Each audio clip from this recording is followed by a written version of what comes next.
السلام علیکم ورحمۃ اللہ تعالی الحمدللہ۔ دوستو، آج ہم آپ لوگوں کے سامنے ایک نئی ویڈیو لے کر حاضر ہوئے ہیں۔ آج کی اس ویڈیو کے اندر ہم بات کرنے والے ہیں حضرت امام جعفر صادق رحمۃ اللہ تعالی علیہ کے بارے میں۔ یہ رجب شریف کا مقدس پاک برکتوں والا مہینہ چل رہا ہے، اور اس مہینے کے اندر حضرت امام جعفر صادق رحمۃ اللہ تعالی علیہ کا نیاز لگایا جاتا ہے، فاتحہ لگایا جاتا ہے، جسے ہم کنڈے بھی کہتے ہیں۔ لوگ کنڈے بناتے ہیں، حضرت امام جعفر صادق رحمۃ اللہ تعالی علیہ کے نام کا نیاز بھی کرواتے ہیں۔ تو آئیے ہم اسی امام جعفر صادق رحمۃ اللہ تعالی علیہ کے بارے میں بات کرتے ہیں۔ اصل میں کیا ہوتا ہے کہ بہت سارے لوگ 15 رجب کو کنڈے بناتے ہیں اور نیاز لگاتے ہیں، اور بہت سارے لوگ 22 رجب کو کنڈے بناتے ہیں اور نیاز لگاتے ہیں۔ تو یاد رکھیے، آپ 15 رجب کو بھی کنڈے بنا کر نیاز لگا سکتے ہیں اور 22 رجب کو بھی کنڈے بنا کر نیاز لگا سکتے ہیں، لیکن جو حضرت امام جعفر صادق رحمۃ اللہ تعالی علیہ کا دن ہے وہ 15 رجب کا دن ہے۔ وہ 15 رجب کا دن ہے۔ آپ اگر 15 رجب کو کنڈے بنائیں گے، نیاز لگائیں گے تو یہ زیادہ بہتر ہے۔ لیکن اس کے علاوہ جو لوگ یہ کہتے ہیں کہ 22 رجب کو بھی ہم کنڈے نہیں بنانا چاہیے، یہ جائز نہیں ہے، تو یہ بھی ذہن کے اندر بات رکھیں کہ 22 رجب کو بھی ہم کنڈے بنا سکتے ہیں، نیاز لگا سکتے ہیں۔ 15 رجب کو بھی کنڈے بنا سکتے ہیں اور نیاز لگا سکتے ہیں۔ اس کے علاوہ ماہ رجب کا مقدس پاک برکتوں والا یہ مہینہ ہے، 1 تاریخ سے لے کے 30 تاریخ تک آپ جب چاہے نیاز لگا سکتے ہیں اور فاتحہ لگوا سکتے ہیں۔ تو اب ہم کنڈے بناتے ہیں، نیاز لگاتے ہیں، فاتحہ لگواتے ہیں، تو ہمیں یہ بھی پتہ ہونا چاہیے کہ ہم نیاز لگا رہے ہیں، فاتحہ لگا رہے ہیں، کنڈے بنوا رہے ہیں، تو کیوں کروا رہے ہیں، کس کے لیے کروا رہے ہیں۔ تو آپ کو میں بتا دیتا ہوں، یہ جو نیاز لگائی جاتی ہے یہ حضرت امام جعفر صادق رحمۃ اللہ تعالی علیہ کے لیے نیاز لگائی جاتی ہے۔ حضرت امام جعفر صادق رحمۃ اللہ تعالی علیہ کی نیاز لگائی جاتی ہے۔ تو حضرت کون تھے امام جعفر صادق رحمۃ اللہ تعالی علیہ؟ تو آئیے ان کے بارے میں بات کرتے ہیں کہ حضرت امام جعفر صادق رحمۃ اللہ تعالی علیہ وہ ہستی تھی، وہ بزرگ تھے، اللہ کے وہ نیک بندے تھے جو لوگوں کو دنیا کے اندر جنت بیچا کرتے تھے۔ سبحان اللہ، یہ مقام، یہ مرتبہ اللہ تبارک و تعالیٰ نے حضرت امام جعفر صادق رحمۃ اللہ تعالی علیہ کو دیا تھا۔ وہ ہستی تھی حضرت امام جعفر صادق رحمۃ اللہ تعالی علیہ جو دنیا کے اندر لوگوں کو جنت بیچا کرتے تھے۔ حضرت امام جعفر صادق رحمۃ اللہ تعالی علیہ کے ایک پڑوسی تھے، وہ حضرت امام جعفر صادق رحمۃ اللہ تعالی علیہ کے پاس آئے اور کہنے لگے، حضرت مجھے اپنا مکان بیچنا ہے، میں اپنا مکان بیچنا چاہتا ہوں، اگر کوئی خریدنے والا ہو تو آپ مجھے اطلاع کر دیجئے گا، آپ مجھے بتا دیجئے گا۔ تو حضرت امام جعفر صادق رحمۃ اللہ تعالی علیہ نے کہا کہ آپ اپنا مکان مجھے دے دیجئے، آپ کا یہ مکان میں خرید لیتا ہوں، آپ مجھے دے دیجئے۔ تو اس پڑوسی نے کہا کہ حضرت آپ یہ مکان لے لیجئے، لیکن کس چیز کے بدلے میں لیں گے؟ آپ مجھے کتنے پیسے دیں گے، کتنے روپے دیں گے اس مکان کے بدلے میں؟ تو حضرت امام جعفر صادق رحمۃ اللہ تعالی علیہ نے کہا کہ میں آپ کو اس مکان کے بدلے میں، اس دنیاوی مکان کے بدلے میں جنت کے اندر ایک محل دوں گا، اس دنیاوی مکان کے بدلے میں آپ کو جنت دیتا ہوں۔ یہ تھے امام جعفر صادق رحمۃ اللہ تعالی علیہ جو لوگوں کو دنیا کے اندر جنت بیچا کرتے تھے۔ اب تو وہ جو بزرگ تھے جنہوں نے یہ مکان بیچ رہے تھے، جنہوں نے کہا مجھے مکان بیچنا ہے، وہ حضرت امام جعفر صادق رحمۃ اللہ تعالی علیہ کے جو پڑوسی تھے، تو حضرت امام جعفر سے کہنے لگے کہ حضرت آپ مجھے اس مکان کے بدلے میں جنت دے رہے ہیں۔ تو جو پہلے کے جو لوگ ہوا کرتے تھے وہ بڑے سچے ہوا کرتے تھے، ان کا عقیدہ بڑا پکا ہوا کرتا تھا، بڑا پختہ ہوا کرتا تھا۔ تو اس نے کہا، پڑوسی نے، کہ حضرت امام جعفر صادق رحمۃ اللہ تعالی علیہ سے کہ حضرت آپ مجھے کسی چیز کے اوپر لکھ کر دے دیجئے، آپ مجھے مہر لگا کر دے دیجئے، سرٹیفکیٹ آپ مجھے دے دیجئے کہ آپ کو میں یہ مکان دے رہا ہوں اور اس کے بدلے میں آپ مجھے جنت دے رہے ہیں، لکھ کے دے دیجئے۔ تو حضرت امام جعفر صادق رحمۃ اللہ تعالی علیہ نے لکھ کے دے دیا، تحریر کر کے دے دیا۔ اب اس نے لیا۔ اب حج کے دن آئے تو حضرت امام جعفر صادق رحمۃ اللہ تعالی علیہ حج کے لیے چلے گئے۔ تو اب جو پیچھے وہ پڑوسی تھا جس نے مکان کے بدلے میں جنت لی تھی حضرت امام جعفر صادق رحمۃ اللہ تعالی علیہ سے، تو اس کی طبیعت خراب ہوئی، وہ بیمار ہونے لگا۔ تو اس نے ایک وصیت لکھی کہ جب میں مر جاؤں تو اس مہر کو، اس سرٹیفکیٹ کو میری قبر کے اندر دفن کر دینا میرے ساتھ ہی، کیونکہ یہ وہ مہر ہے جسے میں لے کر جاؤں گا، فرشتے پوچھیں گے تو میں کہوں گا یہ دیکھو میرے پاس جنتی ہونے کا میرے پاس سرٹیفکیٹ ہے، میں جنتی ہوں، دنیا کے اندر میں جنتی بن گیا تھا، دنیا کے اندر مجھے جنت کی بشارت دے دی گئی تھی۔ تو اس نے یہ وصیت لکھی۔ اب ادھر حضرت امام جعفر صادق رحمۃ اللہ تعالی علیہ جب حج کے دن پورے ہوئے، وہاں سے لوٹے واپس آئے، تو ادھر وہ جو پڑوسی تھا وہ انتقال کر گیا، دنیا سے چلا گیا، اللہ تبارک و تعالیٰ کو پیارا ہو گیا۔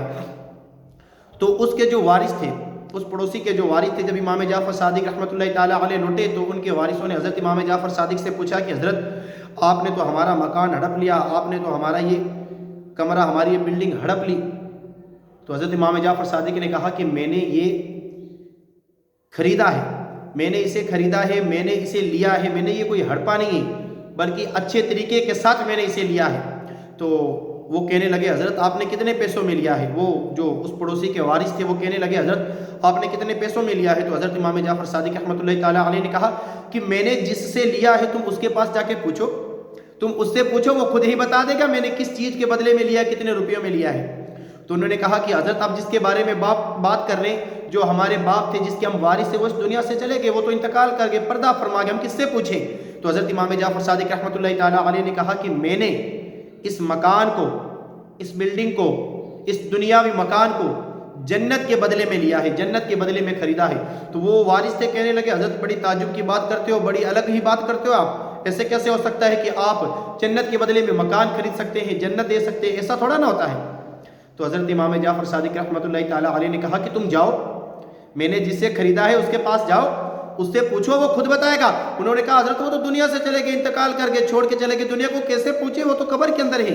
امام جعفر صادق نے کہا ارے قبر کے پاس جاؤ، قبر کے اوپر جا کے پوچھو، قبر کے پاس جاؤ، قبر کے پاس پوچھو، وہ بتائے گا۔ تو وہ جو وارث تھے، کس کے وارث؟ اس پڑوسی کے جو وارث تھے، وہ جب جاتے ہیں اس قبر کے پاس تو کیا دیکھتے ہیں کہ وہ وصیت جو اس پڑوسی نے لکھوائی تھی، تو انہوں نے اس وصیت کو اپنے ہاتھ سے، ان وارثوں نے اس وصیت کو اپنے ہاتھ سے اس قبر کے اندر رکھا تھا، لیکن جا کر کیا دیکھتے کہ وہی وصیت قبر کے اوپر پڑی ہے، وہی وصیت قبر کے اوپر پڑی ہے، اور اس وصیت کے اوپر ایک جگہ پر حضرت امام جعفر صادق رحمۃ اللہ تعالیٰ علیہ کی تحریر موجود ہے، جو حضرت امام جعفر صادق رحمۃ اللہ تعالیٰ علیہ نے لکھی ہے، اور دوسرے حصے پر اس پڑوسی کی تحریر ہے، اس پڑوسی کا لکھا ہوا ہے، اور لکھا ہوا کیا ہے؟ لکھا ہوا یہ ہے کہ جو حضرت امام جعفر صادق رحمۃ اللہ تعالیٰ علیہ نے ہم سے وعدہ کیا تھا، ہم سے کہا تھا کہ اس دنیا میں مکان کے بدلے میں آپ کو جنت عطا کرتا ہوں، تو اس وعدے کو پورا کر دیا، مجھے جنت مل چکی ہے، سبحان اللہ، مجھے جنت مل چکی ہے، مجھے جنت دے دی گئی، وہ وعدہ پورا ہو گیا۔ یہ تھی امام جعفر صادق رحمۃ اللہ تعالیٰ علیہ، جو لوگوں کو دنیا کے اندر جنت بیچا کرتے تھے۔ کاش کوئی ہمیں بھی جنت کی بشارت دے دیتا، کوئی آ کے کہتا کہ حافظ صاحب یہ آپ کے پاس جنت کا سرٹیفکیٹ ہے، آپ کے پاس جنت کی بشارت ہے۔ وہ اللہ والے تھے جو لوگوں کو دنیا کے اندر جنت کی بشارت دے دیا کرتے تھے، لوگوں کو دنیا کے اندر جنت دے دیا کرتے تھے۔ یہ تھے وہ حضرت امام جعفر صادق رحمۃ اللہ تعالیٰ علیہ، جن کا آج ہم نیاز لگاتے ہیں، جن کا آج ہم اپنے گھروں کے اندر فاتحہ لگواتے ہیں، اور ہمیں بھی یہ چاہیے کہ ہم اپنے گھروں کے اندر امام جعفر صادق رحمۃ اللہ تعالیٰ علیہ کی نیاز لگائیں، اپنے گھروں کے اندر فاتحہ لگوائیں۔ ماہ رجب کا مقدس پاک برکتوں والا یہ مہینہ ہے۔ اب آگے بتاؤں امام جعفر صادق رحمۃ اللہ تعالیٰ علیہ کے بارے میں کہ کون تھے امام جعفر صادق رحمۃ اللہ تعالیٰ علیہ۔ حضرت امام جعفر صادق رحمۃ اللہ تعالیٰ علیہ وہ تھے جو حضرت امام اعظم کے بھی امام تھے۔ حضرت امام جعفر صادق رحمۃ اللہ تعالیٰ علیہ حضرت امام اعظم کے بھی امام تھے۔ حضرت امام اعظم رحمۃ اللہ تعالیٰ علیہ بھی حضرت امام جعفر صادق رحمۃ اللہ تعالیٰ علیہ کی جوتیاں سیدھی کیا کرتے تھے، سبحان اللہ۔ اب برا نہ مانیے گا، میں جو حقیقت باتیں، سچی باتیں وہ کہہ رہا ہوں کہ حضرت امام اعظم بھی حضرت امام جعفر صادق رحمۃ اللہ تعالیٰ علیہ کی جوتیاں سیدھی کیا کرتے تھے۔ یہ مقام دیا تھا اللہ تبارک و تعالیٰ نے حضرت امام جعفر صادق رحمۃ اللہ تعالیٰ علیہ کو، اور اہل بیت کی، اہل سنت اس طریقے سے ادب کیا کرتا ہے اور اس طریقے سے تعظیم کیا کرتا ہے۔ یہ کوئی بری بات نہیں ہے، یہ کوئی بے ادبی کے خلاف نہیں ہے کہ جوتیوں کو امام اعظم نے بھی سیدھا کیا، یہ کوئی بے ادبی کی بات نہیں، بلکہ اہل بیت کی، اہل سنت اس طریقے سے تعظیم اور ادب کیا کرتا ہے۔